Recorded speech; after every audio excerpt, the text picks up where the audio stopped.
Welcome to Pindar Poetry. We hope you learned something new. In this video, I will show how to make cream no milk. Start by choosing your base and fat. Coconut cream, soaked cashews, or silken tofu work well. Measure fats and liquids precisely, then blend on high until smooth. Chill for stability and whip if desired to add volume. I'll guide you through ratios, texture adjustments, and simple flavorings so you can make versatile dairy-free cream at home.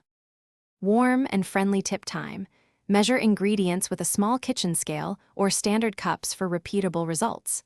Start with the ratios I just mentioned and tweak based on desired thickness. If you need pourable cream, thin with more plant milk. For whipping, increase fat and chill thoroughly.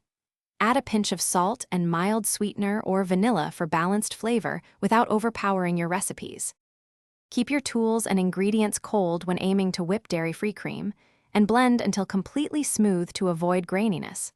Strain through a fine mesh if you want an ultra-silky finish for sauces or desserts. For savory applications, add nutritional yeast or lemon for brightness. Small tweaks in fat and water produce big texture changes, so adjust slowly and taste as you go for the best outcome. Thanks for watching. Consider subscribing if we helped you.